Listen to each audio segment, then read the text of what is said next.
Varicose veins తో బాధపడుతున్నారా? భారతదేశంలోనే బెస్ట్ ట్రీట్మెంట్ అందించే ఏకైక హాస్పిటల్ ఏవిస్.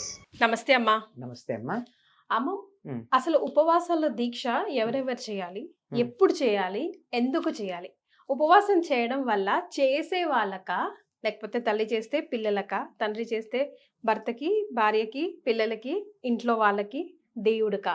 అసలు ఎవరి కోసం చేసుకోవాలి అసలు ఉపవాసం అంటే ఏంటి? ఉపవాసం అంటే అట్లా కంప్లీట్ ఫాస్టింగ్ ఉండడం. మీ భాషలో ఉపనివాసం, దేవుడికి దగ్గరగా ఉండటం అంటారు. అదే కదా.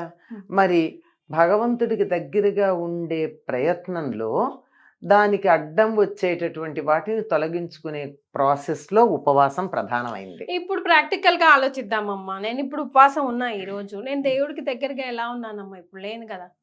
అప్పుడు దాన్ని ఫాస్టింగ్ అంటారు, నాట్ ఉపవాసం అన్నారు. ఉపవాసానికి ఇంగ్లీష్ ట్రాన్స్లేషన్ ఇస్ ఫాస్టింగ్ కాదు. కాదు, ఫాస్టింగ్ అంటే ఇప్పుడు కడుపులో నొప్పి వస్తే కూడా పూటేం తినకు ఫాస్టింగ్ అంటారు. ఇంటర్మీడియట్ ఫాస్టింగ్ అని చెప్తున్నారు, ఫాస్టింగ్ హెల్ప్స్ అని చెప్తున్నారు. ఇవి వీటన్నింటికి మన ఉపవాసానికి తేడా లేదా? అన్నం తినకుండా ఉన్నంత మాత్రం ఉపవాసం అవదు కదా. అవదు కదా. ఉపవాసం అంటే భగవంతుడికి మనకి దగ్గరగా ఉండడానికి తగినట్టుగా చేసుకోవడం ఉపవాసం. కడుపు నిండా అన్నం తిని కూర్చుంటే ఏమవుతుందమ్మా, కునికిపాట్లన్నా వస్తాయి, బద్ధకం అన్నా వస్తుంది. తర్వాత ఇప్పుడు శివరాత్రి వస్తుంది రేపు. శివరాత్రి నాడు ఉపవాసం ఉండడం వల్ల ఏం జరుగుతుంది? ఇంట్లో వంట పని ఉండదు, అంటు తోముకోవడం ఉండదు, తినడానికి టైం వేస్ట్ లేదు, అరిగించుకోవడానికి రెస్ట్ అక్కర్లా. ఎన్ని పనులు?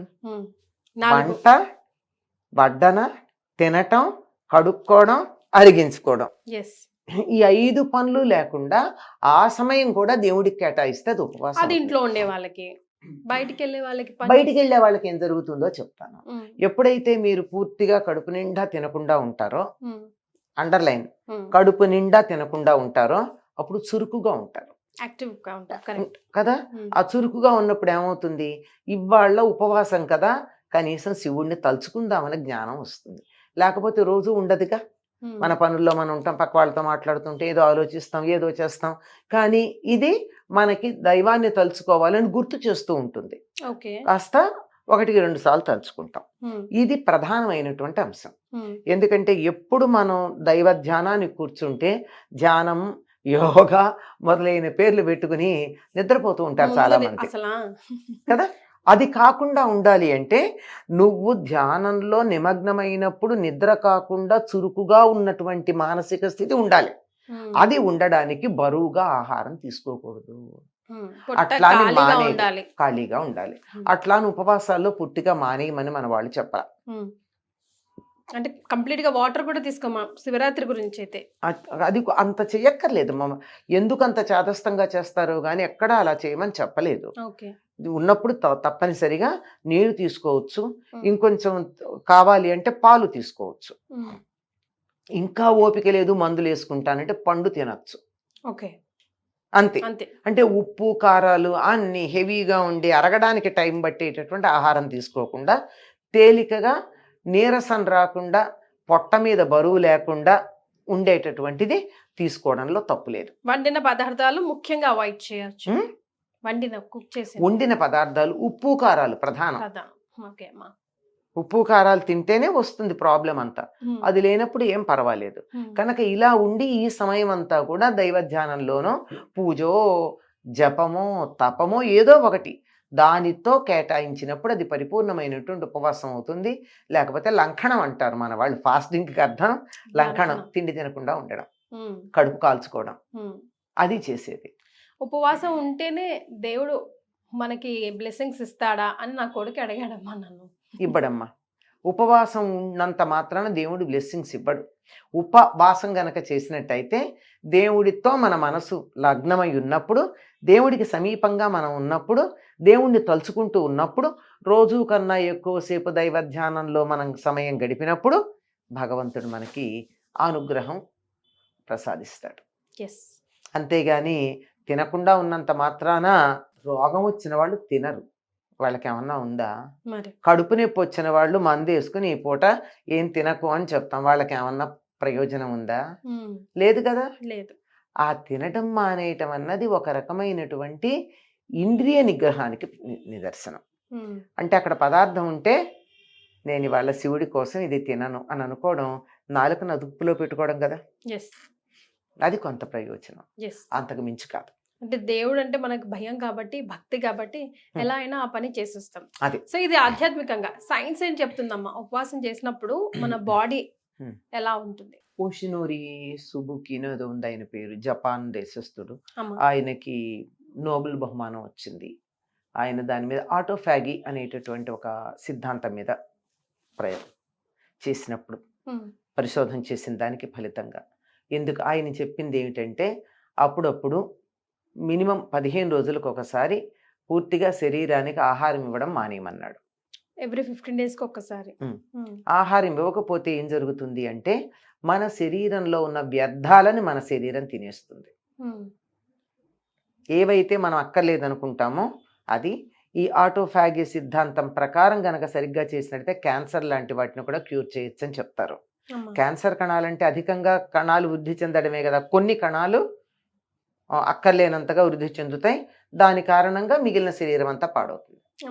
అది క్యాన్సర్. దానికి చెప్పినటువంటిది ఆయన చెప్పినటువంటి సిద్ధాంతం ఆటోఫాగి. దీన్నే వేమన ఓ చక్కని మాట చెప్తాడు, కూడు విడిచి కుక్షి మలము కుడుచురా ఉపవాసి అంటాడు. తిండి తిండం మానేసి పొట్టలో ఉన్న మలం తింటాడయ్యా ఉపవాసం చేసేవాడు అని. మలం అంటే మలినం ఇక్కడ మనం అనుకో. ఇప్పుడు ఈయన చెప్పింది అదే కదా, ఏదైతే వేస్తుందో దాన్ని ఆ లోపల ఉన్నటువంటి మన సిస్టమ్ ఏం చేస్తుంది, సమయానికి ఆహారం ఇవ్వకపోయేటప్పటికీ అక్కర్లేంది ఆ మూల ఉన్నది ఈ మూల ఉన్నది వీటన్నిటిని లాక్కొచ్చి తింటుంది. అలాగే జ్వరం తగ్గాక ఎలా ఉంటారమ్మా మనుషులు, బాగా తగ్గితే హాయిగా తేలిగ్గా ఉంటారు. జ్వరం రావడానికి ముందు కొద్దిగా నలతగా బరువుగా కాస్త బద్ధకంగా ఒళ్ళు బరువు ఎక్కినట్టు ఉంటుంది. జ్వరం వచ్చి తగ్గేటప్పటికి తేలిగ్గా ఉంటుంది. ఈ తేలికతనం రావడానికి కారణం అంటే లోపల ఉన్న మాలిన్యాలన్నీ పోవడం. అంచేత ఉపవాసం గనక చేసినట్టయితే మాలిన్యాలు పోతాయి అని ఆయన చెప్పింది. ఇది మన వాళ్ళు ఏం చేశారు, మీరు అలా 15 రోజులకు ఒకసారి ఉపవాసం ఉండండి అంటే ఉండను గనక ప్రతి ఏకాదశికి ఉండమన్నారు. మరి సో సైన్స్ కి ఆధ్యాత్మికతని జోడిస్తేనే మనం కొంతమందిని భక్తి శ్రద్ధలతో పాటిస్తాం కాబట్టి. సైన్స్ ని ఆధ్యాత్మిక జోడించటం కాదు, ఆధ్యాత్మికత అంతా సైన్సే, కనుక్కోవాలంతే. మన ఆధ్యాత్మికంగా చెప్పిన ప్రతి దాని వెనకాల సైన్స్ ఉంది. అంటే మధ్యలో అప్పుడప్పుడు కొంతమంది అతి తెలివితేటలతో వీళ్ళకి ఇష్టమైన వాటిని కూడా అందులో చేర్చారు. అట్లాంటి వాటిని చూసి పక్కన పెట్టాలి. అది అతి తెలివితేటలతో నేను దేవుడి పేరు చెప్తే తప్ప మనుషులు వినరు అన్న ఉద్దేశంతో నా ఇష్టమైందన్నీ దేవుడి పేరు పక్కన పెట్టడం, అట్లా పెట్టినవి వాటిని మూఢాచారాలు మూఢ విశ్వాసాలు అని చెప్పి, గుడ్డి నమ్మకాలు అని చెప్పి వాటిని పక్కకు పెట్టాలి. కానీ పూర్తి ఆధ్యాత్మికత ఏదైతే ఉందో అది ప్యూర్ సైన్స్. సైంటిఫిక్ బ్యాక్గ్రౌండ్ లేకుండా ఏమీ చెప్పాలా. ఏకాదశి నాడు ఉపవాసం ఎందుకు ఉండమని చెప్పని నేను ఇప్పుడు చెప్తూ ఉంటాను. ఎవరన్నా ఇంకో నోబెల్ బహుమానం కావాలనుకున్న వాళ్ళు దీని మీద పరిశోధన చేయమని. ఏకాదశి నాడే ఎందుకే ఉపవాసం చేయాలి, ఉపవాసం చేస్తే మంచిదని ఆయన జపాన్ దేశీయుడికి ఇది వచ్చింది నోబెల్ బహుమానం. ఏకాదశి నాడే ఎందుకు చేయాలని దాని మీద చేయండి, ఇంకొక ఉపవాసం ఇంకొక బ్రహ్మాండమైనటువంటి నోబెల్ బహుమానం తెచ్చుకోవచ్చు భారతదేశంలో. వాళ్ళు ఎందుకు చేయాలి అంటే, భూమి సూర్యుడు చంద్రుడు ఉండేటటువంటి స్థితి లంబకోణంలో ఉంటుంది. అప్పుడు జీవప్రజ్ఞ ఊర్ధ్వముఖంగా ప్రయాణం చేయడానికి తేలిగ్గా ఉంటుంది. పైగా ఏకాదశి అంటే 11, 5 జ్ఞానేంద్రియాలు, 5 కర్మేంద్రియాలు, వీటిని నడిపించే మనస్సు ఏకోన్ముఖంగా ఉండేటటువంటి రోజు కనుక ఏం చేసినా ఎఫెక్ట్ ఎక్కువ ఉంటుంది. ఏకాదశి నాడు చదివితే బ్రహ్మాండంగా గుర్తుంటుంది. ఏకాదశి నాడు ఏది చేసినా కాన్సన్ట్రేషన్ చాలా బాగా ఉంటుంది. అందువల్ల ఆనాడు మీరు ఉపవాసం ఉంటే అటు ఆరోగ్యం, శారీరక ఆరోగ్యం బాగుపడి మానసిక ఆరోగ్యం బాగుపడి ఆధ్యాత్మికంగా పైకెడతారు. దీన్ని సైంటిఫిక్గా నిరూపించుకుంటే ఇంకో నోబెల్ బహుమానం భారతదేశానికి వస్తుంది. ఎవరు చేయకూడదో మన వాళ్ళు చాలా స్పష్టంగా చెప్పారమ్మా.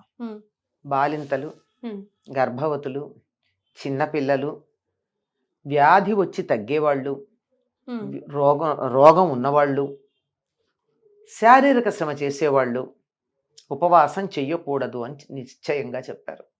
ఈ మాటనే సౌదీ అరేబియా రాజు ఈ మధ్య నిన్ననో మొన్ననో ప్రకటించినట్టున్నాడు. ఏమని, ఈ రంజాన్ ఉపవాసాలు చిన్నపిల్లలు చేయకూడదు అని. ఇప్పుడు రాబోయే రంజాన్ ఉపవాసాలా? వస్తాయి కదా ఇప్పటి అవును, నుంచి. అవునమ్మా. రంజాన్ ఉపవాసాలు వస్తున్నాయిగా, ఉమ్, అవి చెయ్యొద్దు అని స్పష్టంగా చెప్పాడు ఆయన, అనౌన్స్మెంట్ ఇచ్చాడు. ఓకే. అక్కడి ఆజాన్లు అవి గట్టిగా చదవద్దని, ఉమ్, సౌండ్ పొల్యూషన్ చెయ్యొద్దని చాలా చెప్పాడు ఆయన. ఉమ్, ఉమ్. అందులో ప్రధానంగా ఉపవాసానికి సంబంధించిన పాయింట్ కనుక ఇది. Right. Thank you so much అమ్మా, ధన్యవాదాలు.